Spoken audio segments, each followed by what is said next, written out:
Dans l'actualité de ce 30 mai, les élèves de l'école maternelle et primaire Happy Kids dans les locaux de la brigade anti-criminalité de Bobo. Sous invitation du commandement de la BAC, les hôtes du jour ont assisté à une montée des couleurs. Cet instant solennel et patriotique vise à inculquer les valeurs du patriotisme à ses élèves dès leur bas âge. Et puis, depuis ce 30 mai, la 16e édition de la foire aux semences améliorées bas son plein à Ouagadougou, organisée par l'Institut de l'environnement et de recherche agricole du Burkina INERA, ce rendez-vous des acteurs du monde de la recherche vise à promouvoir l'utilisation des variétés améliorées de la plante pour accroître la production agricole en vue d'une souveraineté alimentaire et nutritionnelle au Burkina Faso. Voilà pour les grandes lignes de ce 13h. Soyez les bienvenus si vous venez de nous rejoindre sur BF1. Le commandement de la brigade anti-criminalité ouvre ses portes aux élèves de l'école maternelle primaire Happy Kids, une invitation pour faire découvrir les missions de la BAC à ces tout-petits, occasion idéale pour assigner également, pour présenter les missions assignées à la BAC, occasion idéale pour inviter ses élèves à cultiver les valeurs du patriotisme, invitation faite au cours d'une cérémonie de montée des couleurs. Éléments de la BAC, élèves et personnel éducatif ont entonné en chœur l'hymne de la victoire, le ditanier Soto Jitambani. Encadrés par les éléments de la brigade anticriminalité de Bobo Dioulasso, les élèves de l'école maternelle et primaire privée Happy Kids entonnent en chœur le ditanien. Cette montée des couleurs nationales initiée par le commandement de la BAC de Bobo Dioulasso vise à éveiller la conscience de ces tout-petits au respect des symboles de la nation. Des enfants qui ont saisi l'occasion pour exprimer leur soutien aux forces de défense et de sécurité pour leur dévouement dans la reconquête du territoire national. En ce moment, je vous félicite de ce que vous faites pour notre pays. Vous que vous battez jour et nuit pour que la paix revienne dans notre pays, le Burkina Faso. Je vous encourage dans ce travail pour mieux faire. La patrie ou la mort nous vaincrons. Pour l'ordre et la discipline, je m'engage. L'espoir est permis parce que tout simplement, une graine a été sémée, des hommes l'ont arrosée et actuellement cette graine est en train de germer. Des tout petits qui se décident de venir en soutien aux forces de défense et de sécurité. Les élèves ont également bénéficié d'une communication sur les missions de la BAC et les différents matériels utilisés par cette unité d'élite de la police nationale. Partis de la salle de réunion, les élèves ont découvert les différents services qui constituent la brigade anticriminalité de Bobo Dioulasso. Nous voulons leur inculquer la fibre patriotique et leur faire voir comment est-ce que ces hommes et ces femmes-là se battent jour et nuit. Et aussi leur faire comprendre tous les risques que ces hommes et ces femmes-là prennent tous les jours pour amener la paix, la sécurité au Burkina Faso. J'ai retenu que le Kambak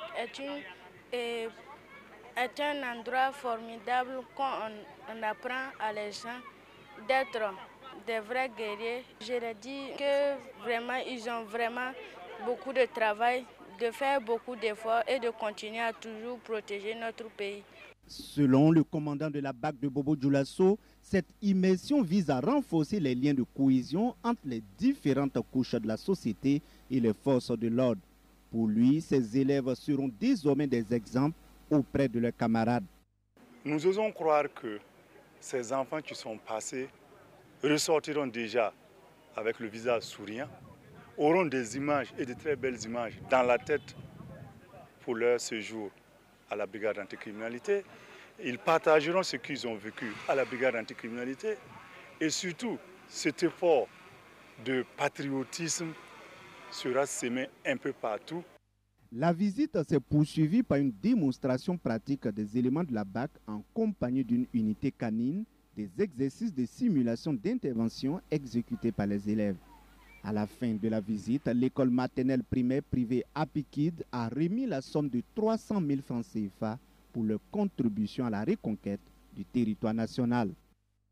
La question nationale pour la coalition nationale pour l'éducation pour tous au Burkina, elle a réuni les acteurs intervenant dans le secteur de l'éducation pour dresser le bilan des engagements pris en 2015 par les chefs d'État à la Conférence mondiale de l'éducation. 10 ans après, la question de l'éducation inclusive, équilibrée et de qualité pour tous d'ici 2030 est-elle une réalité au Burkina Faso? Les participants tenteront d'y répondre en marge de la Semaine mondiale de l'éducation qui se tient au niveau national sous le thème « L'éducation en situation d'urgence ». Leïla Nyampa. Ces acteurs de l'éducation nationale sont en conclave à l'occasion de la Semaine mondiale d'action pour l'éducation. Lancée par la Coalition nationale pour l'éducation pour tous du Burkina Faso, cette semaine est une occasion pour ces experts de faire le point des engagements pris par les chefs d'État en 2015 lors de la conférence mondiale sur l'éducation à Paris. Il était question d'assurer une éducation inclusive, équilibrée et de qualité pour tous d'ici 2030. Cette année, le thème porte sur l'éducation en situation d'urgence. Vous savez, notre pays, depuis 2015, est frappé par cette crise. L'objectif vraiment, c'est de voir quelles sont les réalisations que le ministère a pu faire, et l'État burkinabé, à travers la mise en œuvre de la stratégie nationale de l'éducation en situation d'urgence, qui vient d'être achevée, dont le plan triennal a pris fin en 2024. Donc, c'est de voir qu'est-ce qui a pu être fait, et quelles sont les forces, quelles sont les faiblesses, et les défis à relever et quelles recommandations la société civile peut proposer au gouvernement, aux partenaires techniques et financiers et à l'ensemble des organisations de la société civile. Le ministère chargé de l'éducation de base réaffirme son engagement à garantir le droit à l'éducation à tous les enfants burkinabés. Dans ce sens, plusieurs acquis majeurs ont déjà été engrangés. Le MEBA-PLM, en synergie avec ses partenaires, a engagé plusieurs actions structurantes, parmi lesquelles la construction et réhabilitation d'infrastructures éducatives dans les zones à fort défi sécuritaire et les localités d'accueil des personnes déplacées internes PDI. La création d'espaces éducatifs inclusifs pour accueillir les élèves déplacés.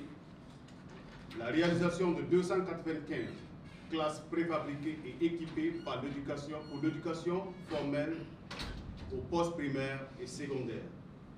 La réhabilitation de 350 structures éducatives endommagées, dont 260 structures pour le primaire et 90 pour le poste primaire et secondaire. L'éducation ne peut attendre la fin des crises pour exister. Elle doit faire partie de la réponse à la crise. Cette semaine mondiale dédiée à l'éducation est marquée par des panels et surtout cette innovation dénommée le retour des officiels à l'école. Un concept qui offre l'opportunité aux autorités et parents d'élèves de retourner à l'école pour vivre une expérience d'éducation en situation d'urgence. L'activité se tiendra à l'école Cambouensin C de Ouagadougou. La question de l'accès à l'eau potable et à la sécurité alimentaire au centre de la conférence des comités mixtes de Caritas Africa. Ce cadre d'échange des acteurs intervenant dans l'humanitaire au Burkina Faso vise à mutualiser leurs efforts en vue de trouver des solutions durables et résilientes aux problèmes d'accès à l'eau et à la sécurité alimentaire au Burkina Faso. Amadou Diko. L'eau et la sécurité alimentaire, deux problèmes cruciaux en Afrique. Selon les statistiques de la FAO, un tiers de la population africaine accède difficilement à l'eau potable. Les femmes et les enfants sont souvent les plus impactés par cette situation. La problématique est au cœur de cette conférence des comités mixtes de Caritas Africa. Ces acteurs mutualisent leurs efforts pour favoriser un accès durable et résilient à l'eau et à la sécurité alimentaire.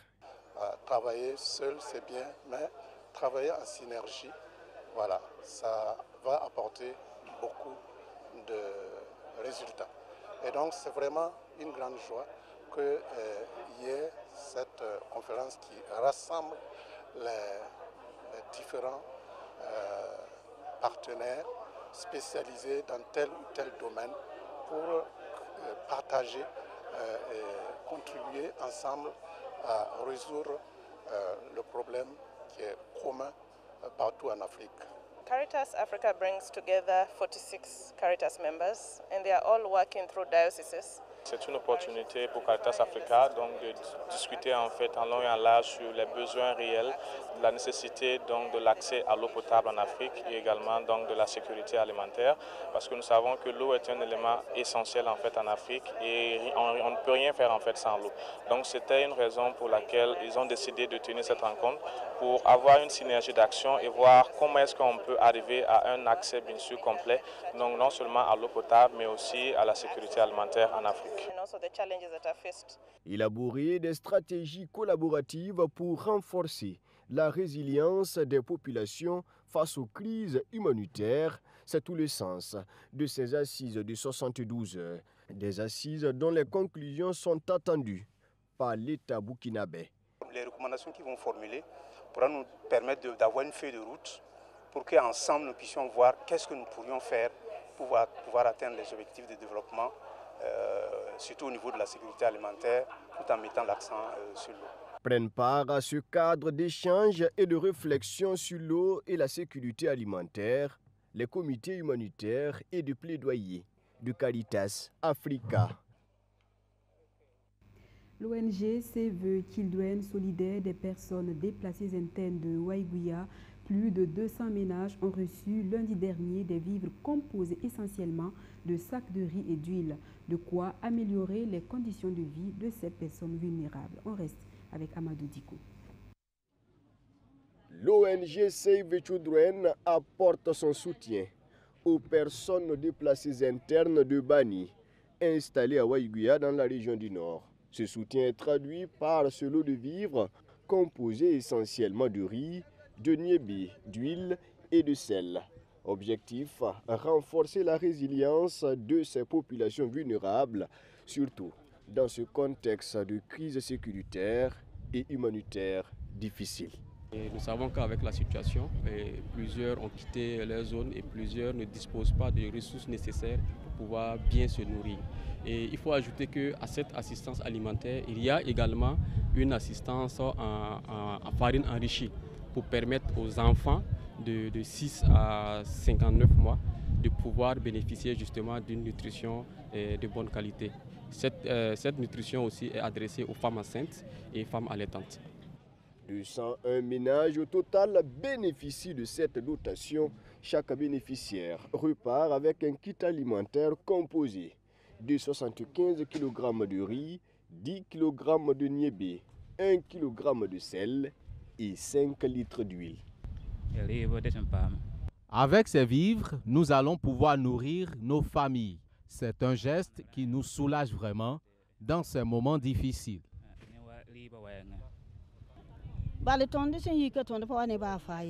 Au moment où nous quittions nos villages, on n'a rien pu emporter avec nous.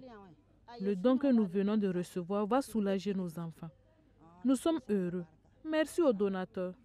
Un véritable soulagement, c'est ce que dira également le directeur provincial chargé de l'action humanitaire du Yatenga, en ce qui concerne ce don. C'est vrai qu'un appui, ce n'est jamais de trop parce qu'il y a beaucoup de personnes déplacées internes. Et quand ils apportent leur appui, c'est aussi pour soulager ces personnes-là.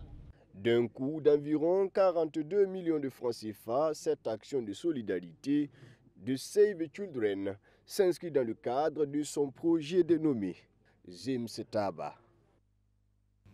C'est un rendez-vous du monde de la recherche qui vise à mettre la science au service du monde rural. La foire aux semences améliorées. Du 30 au 2 juin prochain, l'Institut de l'environnement et de recherche agricole du Burkina INERA entend, à l'orée de la saison des pluies, promouvoir l'utilisation des variétés améliorées de la plante pour accroître la production agricole en vue d'une souveraineté alimentaire et nutritionnelle au Burkina Faso. Maxime Iludo. À l'heure où le Burkina Faso mise sur l'offensive agro-silvopastorale pour reconquérir sa souveraineté alimentaire, une arme précieuse revient au centre des débats. La semence améliorée. Elle est au cœur des solutions pour booster les rendements agricoles et répondre aux défis climatiques. C'est dans ce contexte que s'ouvre la 16e édition de la foire aux semences de variétés améliorées organisée par l'Institut de l'environnement et de recherche agricole INERA en collaboration avec le ministère de l'Agriculture. Un rendez-vous stratégique qui réunit chercheurs, producteurs et entrepreneurs autour d'un même objectif: mettre la science au service du monde rural. Il s'agira de la valorisation donc, des résultats des recherches par nos chercheurs et d'une manière générale de la communauté générale mondiale.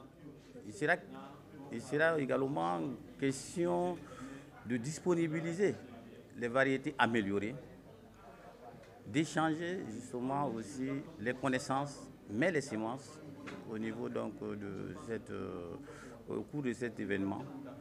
Au-delà de l'exposition, cette foire met en valeur des années de recherche sur l'amélioration variétale, des semences plus résistantes, plus productives, mieux adaptées au sol.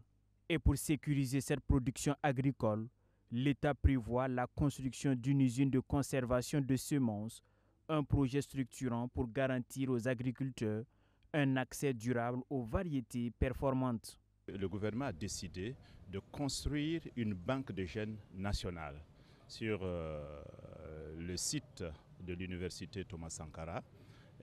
Mais la banque de gènes pourrait s'ouvrir à des conservations de semences de toute la sous-région.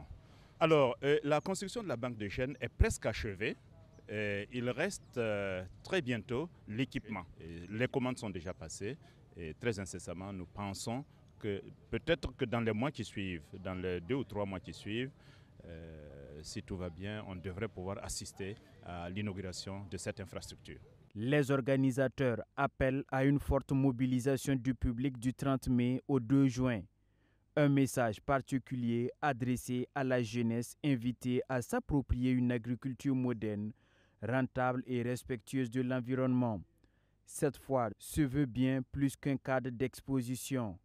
Elle est une passerelle entre la science et les champs, entre la recherche et la résilience. Une étape décisive pour faire des semences améliorées un levier majeur de l'autosuffisance alimentaire au Burkina Faso. L'Agence nationale de sécurité sanitaire de l'environnement, de l'alimentation, du travail et des produits de santé et ses partenaires sensibilisent les acteurs de la filière huile de coton sur les bonnes pratiques en matière de production d'hygiène. Ce cadre d'échange, d'information et de sensibilisation permettra d'échanger à bâton rompu avec ses participants sur la qualité de l'huile produite au Burkina Faso. Diakalia Siri, Yasmine Midiour, Soto Justin Dabiri. Après Ouagadougou, c'est au tour de la ville de Bobo-Dioulasso d'abriter l'atelier de sensibilisation des acteurs de la filière huile de coton sur les bonnes pratiques en matière de production et d'hygiène. Cet atelier est l'occasion pour l'ANSEA de permettre à une centaine de producteurs de s'approprier de bonnes pratiques en matière de production et d'hygiène. Et vous savez que l'orientation actuelle clairement affichée, c'est la promotion du consommant local. Et dans cette optique, le ministre de la Santé a instruit l'Agence nationale pour la sécurité sanitaire de l'environnement, de l'alimentation, du travail et des produits de santé de jouer son rôle régalien qui est d'accompagner les producteurs en général pour qu'au final, nous puissions avoir des produits de bonne qualité dans nos assiettes. Pour le président de la Ligue des consommateurs du Burkina Faso, cet atelier est le bienvenu. Il permettra, selon lui, de renforcer la confiance des populations envers les produits made in Burkina et de faire du consommant local une réalité. Vous aurez constaté qu'il y a eu plusieurs fois des cas d'intoxication alimentaire liés à la consommation des huiles. Alors tant et si bien qu'aujourd'hui, nombreux sont les consommateurs qui commencent à perdre confiance à la production locale d'huile. Alors que nous sommes dans un contexte où il faut encourager la production locale et mieux la consommation locale. Et à ce titre-là, il est de bon ton qu'effectivement les producteurs d'huile soient outillés de façon à ce qu'ils produisent qualité. On était avec Abenorm. Aujourd'hui, nous sommes avec l'ANSEAT. voici les deux structures qui font la police pour rechercher la qualité dans nos aliments au Burkina Faso.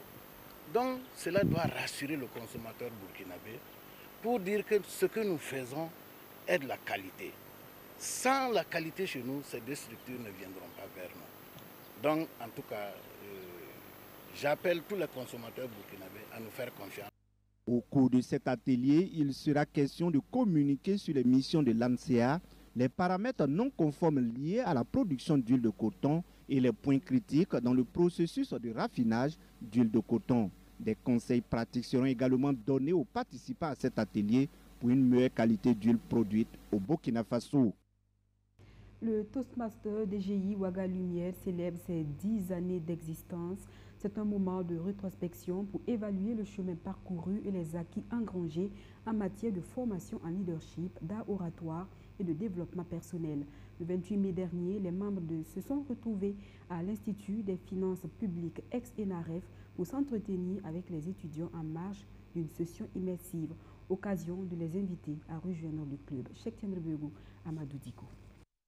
Après une décennie d'engagement en faveur du renforcement du leadership des Burkinabés, le Toastmasters DGI Ouaga Lumière marque une halte pour évaluer le chemin parcouru. Au bilan, les membres dressent un bilan satisfaisant.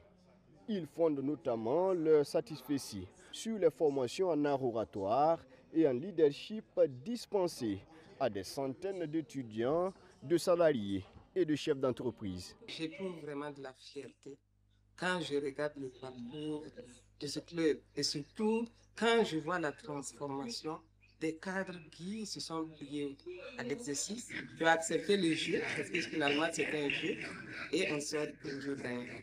Donc, 10 ans après, je peux dire que ce club-là compte parmi les meilleurs. Ce jubilé d'étain est aussi l'occasion pour le club de promouvoir la méthode Toastmasters. Une session immersive est organisée à cet effet au profit du public. L'idée est de permettre aux participants de s'imprégner de cette méthode de développement personnel pour transformer leur personnalité. Toastmaster, club DGI Ouaga Lumière, c'est ce club-là effectivement qui regorge l'ensemble des participants qui sont issus de différentes sphères. Le club DGI Ouaga Lumière travaille jour et nuit à renforcer leurs compétences de sorte à ce que ce soit des leaders performants qui puissent impacter là où ils sont dans leur milieu professionnel respectif. Pour le délégué général des élèves de l'Institut des finances publiques du Burkina, IFPB, section ENAREF, c'est une chance de recevoir le club au sein de leur établissement. Il faut dire que c'est un privilège d'abord pour l'ENAREF de recevoir le club Toastmaster ici. À travers les communications, je pense que les collègues vont apprendre comment surtout développer les compétences en communication, comment préparer et gérer les réunions, comment développer et gérer surtout le temps dans nos administrations. Parce que bientôt nous serons appelés à servir au niveau de l'administration financière. Au-delà de cette session immersive, il est aussi prévu, en marge de ce jubilé, une session spéciale pionnier visant à rendre hommage aux différents présidents qui se sont succédés à la tête du club Toastmasters DGI Ouaga Lumière. Toastmasters International est un organisme d'éducation qui enseigne les compétences comme la prise de parole en public, le leadership, entre autres. L'organisation compte 358 000 membres repartis dans plus de 143 pays. En vue d'amoindrir les risques de noyade des enfants dans la commune de Lumbila, la Croix-Rouge Burkina pilote depuis 5 ans maintenant un projet d'initiation à la natation dans la région du plateau central. Dénommé Projet de développement communautaire de Lumbila, plus de 200 enfants ont appris cette année les techniques de la nage comme la brasse et le crawl. Ils sont désormais aptes à faire face à l'eau, comme nous le dit Arsène Konditamdi. À Lumbila, en milieu d'après-midi, ce 28 mai, des enfants plongent, nagent, aidés par les cris et les applaudissements de leurs camarades.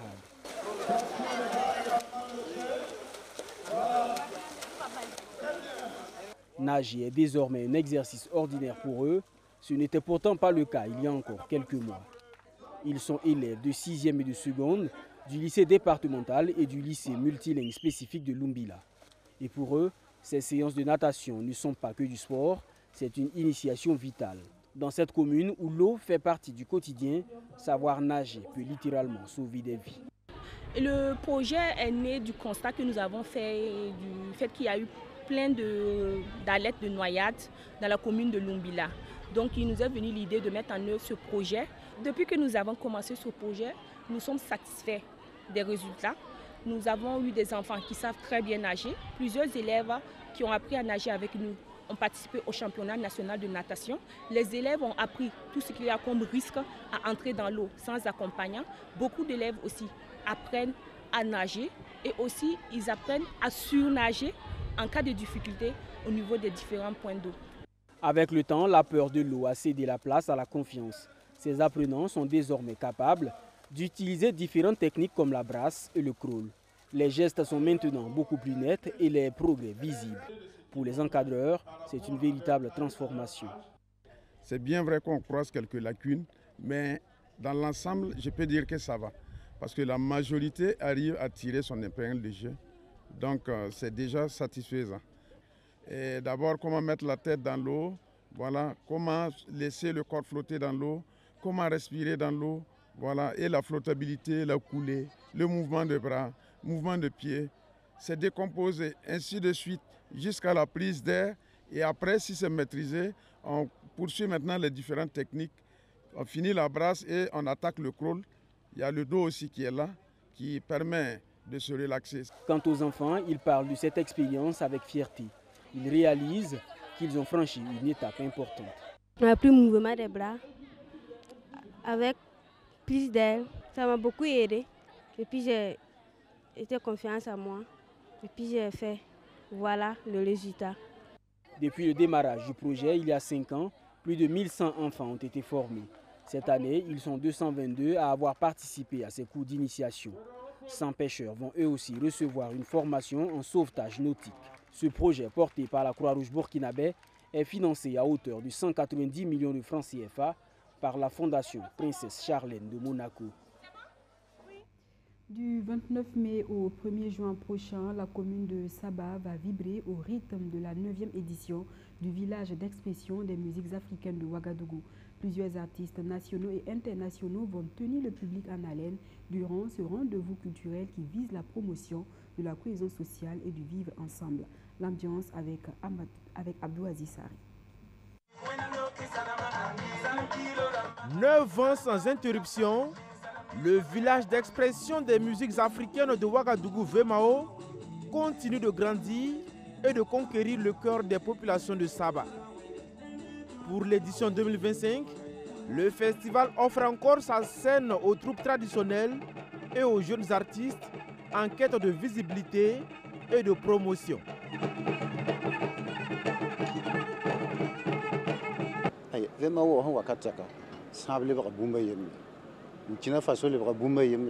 Depuis l'arrivée du VMAO à Saba, nous avons remarqué que la cohésion et le vivre ensemble se sont renforcés dans notre localité. Merci aux promoteurs et longue vie à ce festival.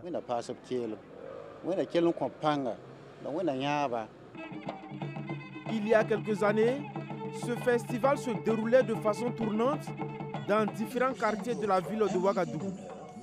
Mais depuis son arrivée à Saba, les autorités ont décidé de s'en accaparer afin de faire de la localité un point d'attraction. Nous avons espéré que si une telle activité se perpète dans notre commune, la jeunesse et toute la population va en profiter. Et quoi qu'on dise, il y aura des rencontres, il y aura des échanges et surtout, il y aura des expériences que tout le monde va repartir avec. Donc c'est pourquoi nous avons voulu qu'il y ait d'abord une activité de genre et pourquoi pas le VMAO cycliquement, annuellement dans notre commune. Donc c'est le point de départ de notre objectif. Et bon, voilà où nous en sommes aujourd'hui. Nous pouvons dire que c'est une satisfaction. Cette année, le VMAO veut se rendre encore plus utile en sensibilisant sur le respect du code de la route. Aujourd'hui, les accidents tuent, ça il faut être honnête. Nous avons plus de 1000 à 2000 morts chaque année pour des raisons de négligence, de non-respect des feux tricolores. Donc il y aura une sensibilisation qui va se passer pendant les 4 jours avec les responsables de l'ONACE ici. Il y aura aussi la sensibilisation sur la tradition, parce que nous voulons mettre l'accent sur notre tradition. Voilà pourquoi cette édition, la particularité de cette édition est axée sur les artistes traditionnels et locaux. 12 artistes de renommée internationale sont à l'affiche de cette 9e édition du village d'expression des musiques africaines de Ouagadougou qui se tient jusqu'au 1er juin prochain au terrain Naba Kwanga de Saba.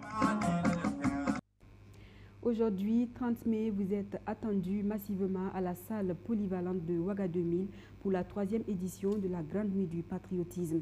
Cette soirée d'engagement, de culture et de fierté nationale se veut une tribune pour reconnaître le mérite de tous les Burkinabés qui s'engagent pour le peuple burkinabé confronté à des difficultés ces dernières années.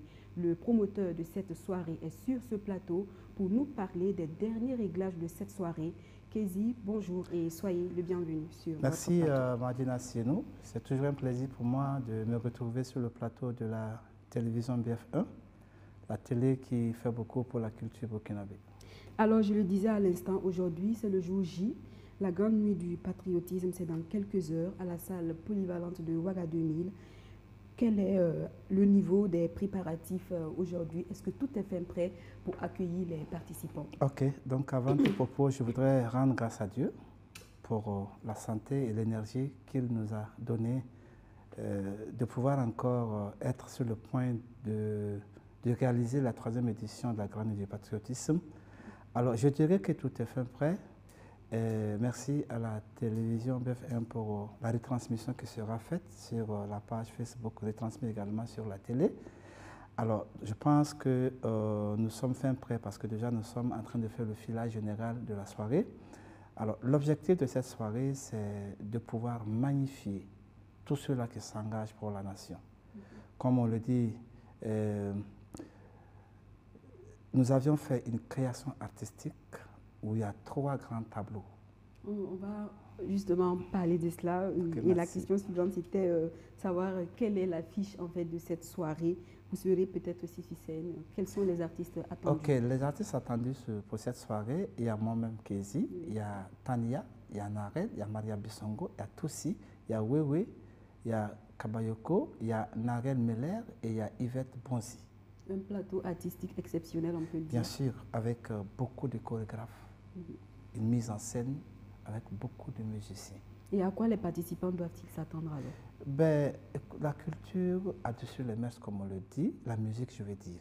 Et on va planter un décor pour permettre aux gens de se sentir bien, de se sentir au pays, de se sentir burkinabé et d'être fiers d'appartenir à cette forte nation. La rencontre aussi se tient sur le thème engagement patriotique et culture. Quelle synergie d'action pour un Burkina émergent? Oui, comme je l'ai dit, la culture a un rôle à jouer dans cette situation que nous vivons. C'est pourquoi nous avons pensé qu'à travers la mélodie, nous pouvons créer. Alors, comme je l'ai dit, il y a 3 tableaux dans cette soirée. Le premier tableau, c'est patriotisme et devoir de mémoire. Le deuxième tableau, c'est patriotisme et combativité. Le troisième tableau, c'est patriotisme et cohésion. Parce que, comme je l'ai dit, dans le temps, cette nation était confrontée à des difficultés. Il y a eu des grands hommes qui ont relevé le défi. Jusqu'en 1985, il y a également eu des difficultés. Des grands hommes ont également relevé les défis. Alors, cela fait une décennie que nous faisons face à une attaque terroriste. C'est notre génération de se donner la main pour relever le défi. Sinon que, si les grands-parents n'avaient pas relevé le défi, nous n'allions pas être ici. Donc, c'est à nous de pouvoir relever ce défi pour que nos enfants et nos petits-enfants soient fiers de nous. C'est pourquoi j'ai dit, être fier d'être burkinabé ne se marchande pas. C'est-à-dire qu'on ne doit pas être en train d'être dans des manœuvres pour porter, en tout cas, un coup à sa nation ou à son pays. On doit être fier d'appartenir au Burkina Faso. dans cette soirée, vous allez voir une mise en scène réellement qui montre réellement la fierté du Burkinabé. Cette soirée-là également sera peut-être une occasion pour soutenir les forces de défense et de sécurité engagées sur le champ de la lutte contre le terrorisme. Bien sûr, c'est même un signal fort que nous lançons. Vous voyez que je suis militaire. Je dis merci à la hiérarchie de m'avoir permis de m'exprimer sur le plan culturel. Alors, la culture, pour nous, c'est un moyen de communication. Et on dit quand c'est dur, seul les dieux passent. C'est-à-dire que cette nation a eu des moments difficiles. C'est difficile, mais nous avons espoir que la réussite est au bout du tunnel. Donc c'est pourquoi nous faisons cette mise en scène pour réellement montrer la résilience du peuple burkinabé face à l'adversité. Et selon vous, comment est-ce que la musique peut contribuer justement à galvaniser nos forces combattantes engagées? Nous composons des chansons. Quand vous prenez « Si tu veux voir des braves hommes, si tu veux voir des hommes de cœur, et si tu veux voir des véritables hommes de courage et d'honneur, je t'invite, viens avec moi dans mon faso. » Pour nous, le Burkinabé doit être fier de lui. Donc, c'est un message, quand ça va au front, ça dit que le combattant même sait qu'il était un guerrier. Il n'a pas à baisser les bras face à l'adversité. Parce que moi-même, j'ai fait le terrain. Je pense bien que c'est la musique à un certain moment qui rehausse notre morale. Et quand c'est des mots forts, c'est bien pour le combattant. Nous sommes à la 3e édition, c'est pour ce soir, 30 mai. Et déjà, quelles sont vos attentes?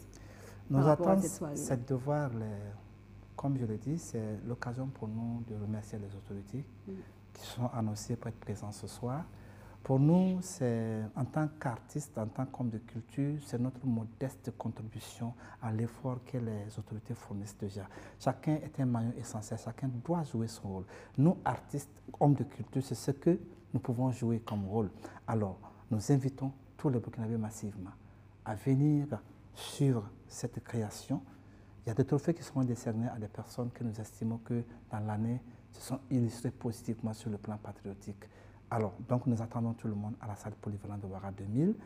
Vive la grandeur du patriotisme, vive le Burkina Faso, la patrie ou la mort, nous vaincrons. Et quelles sont justement les conditions d'accès à cette soirée-là? Cette soirée, c'est des cartes d'invitation.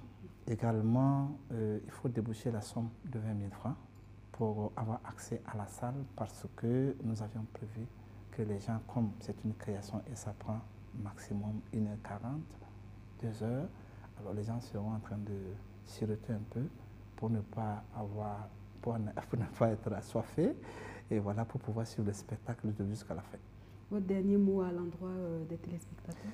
Téléspectateurs, merci de soutenir toujours la culture et j'invite toutes les populations à se comprendre, à collaborer étroitement avec les forces de l'ordre. C'est en cela que nous allons pouvoir éradiquer le terrorisme. Voilà, merci Kézi d'être passé sur ce plateau pour nous parler de la grande nuit du patriotisme prévue ce soir même sous le coup de 20h à la salle polyvalente de Ouaga 2000. Vous êtes invité à sortir massivement pour apporter votre soutien et votre réconfort aux forces combattantes et à toutes ces personnes engagées pour la patrie. Un plateau artistique, on l'a dit tantôt, exceptionnel avec des artistes renommés est prévu ce 30 mai. Merci d'être passé sur notre plateau et vous restez avec nous pour clore ce journal. On parle sport volleyball. Les phases de poule du championnat des clubs champions de volleyball se sont achevées le 29 mai dans la salle des arts martiaux japonais de Gungé. Dans la poule A, un homme, l'USFA a battu les All-Stars du Bénin par 3-7 à 0. Retour sur la confrontation avec Madizongo et Benjamin Kwame. Le match USFA contre All-Star a été une opposition de style.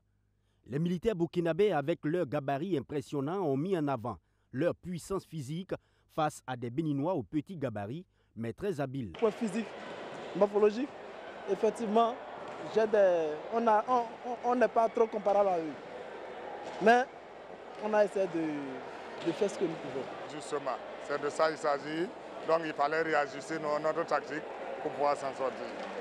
Avec le soutien du public, les Burkinabés vont imposer leur rythme au All-Star. Dans le premier set, ils mènent rapidement 5 points à 12. L'entraîneur béninois demande un temps mort pour stopper l'hémorragie. Ses conseils portent fruit puisque son équipe a marqué 7 points. C'est au tour du technicien de l'USFA de demander un autre temps mort. Résultat positif. Les Burkinabés marquent 5 points contre 0 aux Béninois au moment du 3e temps mort du match. L'USFA remporte le set par 25 points à 18. Les 2 derniers sets ont été plus faciles à négocier pour les champions du Burkina Faso. Malgré la volonté de résister des Béninois, les Burkinabés gagnent cette seconde manche par 25 points à 18. Le 3e set est plié 25 points à 17. Malgré le score, le technicien burkinabé refuse de parler de match facile. Aucun match n'est facile, aucun match n'est facile. C'était éprouvant. Ils nous ont beaucoup emmerdés, mais on a essayé. Un temps soit peu, c'est juste contenir les assauts et puis pouvoir gagner. Le niveau, il est bon. Pour 9 équipes, hommes, il est vraiment bon. Face à la force de l'USFA, les joueurs venus de Cotonou ont fait ce qu'ils pouvaient, selon leur entraîneur. Le match était plus ou moins spectaculaire. On s'est essayé, on a prouvé de quoi nous sommes capables, puisque ça a été notre toute première fois à cette compétition. Je pense qu'on a eu à faire preuve de ce que nous pouvons faire. Bon, pour une première participation, franchement, le niveau est vraiment haut. Il faut le dire. Ça, il n'y a pas de petits matchs. Presque tous les matchs constituent pour nous des finales. Que tu joues ou pas, c'est rien que des finales. Ça a été le grand constat que nous avons fait. Les demi-finales sont prévues se jouer ce 30 mai et les finales vont se disputer le 31 mai à la salle des arts martiaux japonais à Gungain. Fin de ce journal. Merci de l'avoir suivi et excellente suite de programmes sur BF1, la chaîne au cœur de nos défis. J'espère vous retrouver demain.